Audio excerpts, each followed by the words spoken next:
Bangkit duduk dari kematian. Bab 160.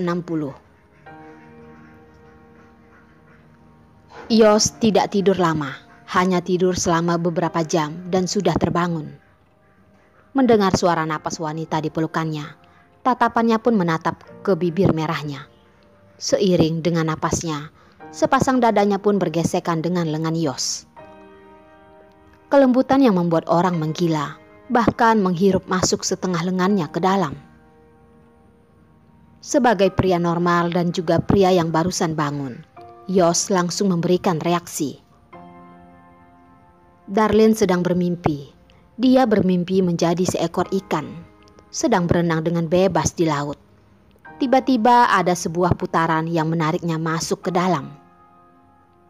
Oksigen di dadanya seperti dihirup oleh orang. Sebagai seekor ikan, dia bahkan merasa hampir tidak bisa bernapas. Ini tidak sesuai logika. Sebagai seekor ikan, dia bahkan bisa mati kehilangan napas. Lalu Darlin teringat dirinya sedang bermimpi. Dalam kenyataan, dia langsung membuka mata.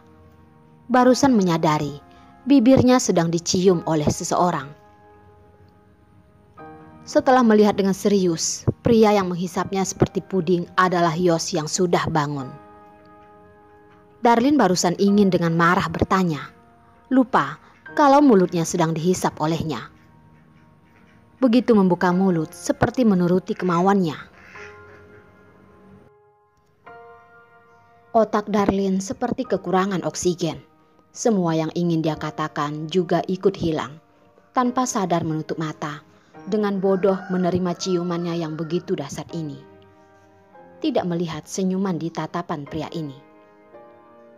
Yos dari tadi sudah tidak bisa puas hanya dengan sebuah senyuman. Kebetulan dia sudah sadar, kalau begitu kabulkan janjinya saat itu.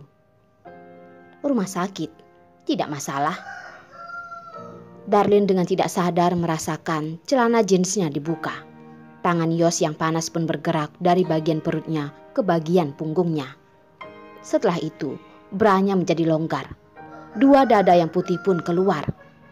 Suhu tubuhnya menjadi semakin panas. Dia yang awalnya berbaring pun berputar. Langsung ditekan di bawah tubuhnya.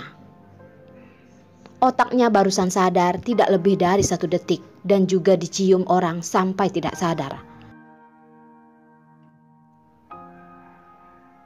Nada Yos yang stabil pun menjadi berat. Mengangkat tangan dan ingin membuka selimut di tubuhnya. Darlin yang awalnya tidak sadar pun bereaksi. Sekarang adalah pagi hari. Kenapa dia hampir saja lupa? Buru-buru menahan selimut. Tidak boleh membiarkan dia melihat lukanya. Suara Yos sedikit serak. Ada apa? Jangan lihat. Suara Darlin sangat halus berkata. Tatapan yang hangat seperti meluluhkannya. Akhirnya dia pun tidak membuka selimut dan mendekati telinganya dan berkata, kalau begitu, kamu harus membayarku. Wajah Darlin memerah. Dia sudah seperti ini. Bagaimana membayarnya lagi? Segera Yos membawanya ke pintu dunia baru. Apa namanya batas terakhir? Untuk Yos tidak ada batasan. Yos sudah lama tidak menyentuhnya dan sedikit tidak bisa menahan nafsu di dalam tubuhnya. Tangan besar langsung menarik kakinya yang panjang lalu menekan ke bawah. Napas menjadi kacau dan cepat. Tatapan dengan samar menatap pria yang ada di atasnya. Darlin sangat ingin mengatakan kalau posisi ini membuatnya tidak nyaman. Dari awal, pria sudah berada di ujung dan tidak mungkin tidak melampiaskannya. Mana mungkin membiarkannya menyerah. Langsung menahan tubuh Darlin. Pelan-pelan sedikit. Suara Darlin sudah tidak teratur, hanya menggigit bibir. Dengan terpaksa mengeluarkan beberapa nada. Dengan suara berbisik. Yos, bajingan. Dia sudah hampir mati. Bajingan. Bisakah jangan seperti binatang buas? Satu-satunya hati nurani Yos adalah tidak peduli berubah gerakan seperti apa, dia tidak akan membiarkan tangannya yang terluka menyentuh apapun. Akhirnya, Darlin hanya memiliki sebuah pemikiran. Dia pasti akan menjauhi Yos, si pria yang buas ini. Setelah tersiksa lama, Yos baru melepaskannya. Melepaskannya dalam keadaan belum selesai. Dari tadi, Darlin sudah tidak bertenaga, seperti mie yang terbuang di ranjang. Pria di sisinya dengan berlenggak-lenggok dan tubuh yang tidak berpakaian turun dari ranjang. Darlin tidak memiliki tenaga untuk melihatnya, hanya menutup mata dengan wajah merah. Sejak kapan Yos menjadi begitu terbuka? Awalnya Darlin sedikit merindukan saat Yos masih seperti gunung es. Tidak lama, dari toilet terdengar suara orang mandi. Jari Darlin yang lelah pun tidak ingin bergerak lagi. Walaupun kamar tertutup tirai, dia masih merasa malu. Ini tidak seperti yang dikatakan Perlina. Melakukan hal itu di pagi hari. Ya Tuhan, dia benar-benar sangat malu.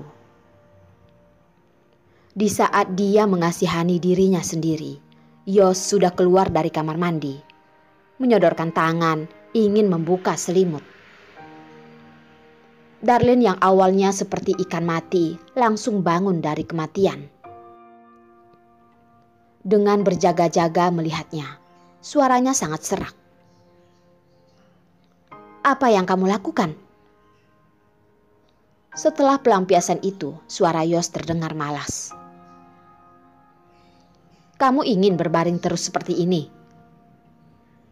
Darlin melihat handuk yang ada di tangan Yos. Wajahnya pun memerah. Langsung menarik handuk itu dan berkata, "Aku bisa sendiri." Yos mengangkat alis. Saat ini suasana hatinya baik, tidak menghalangi gerakan Darlin. Darlin tidak menduga Yos akan begitu perhatian. Asal menggelap dan melemparkan handuk keluar. Yos pun menangkapnya dan mengambil kembali ke toilet. Dengan kesempatan ini, Darlin pun tidak berani bersantai-santai. Mencari pakaiannya di ranjang dan memakainya. Setelah mencari sejenak, sebuah boxer hitam dipegang di tangannya. Mata Darlin terbuka lebar, menatapnya beberapa detik, seperti tangannya sedang memegang sebuah bom. Dengan cepat melemparnya keluar. Dengan tidak mudah menemukan bajunya sendiri dan dengan terpaksa merasa sedikit tenang.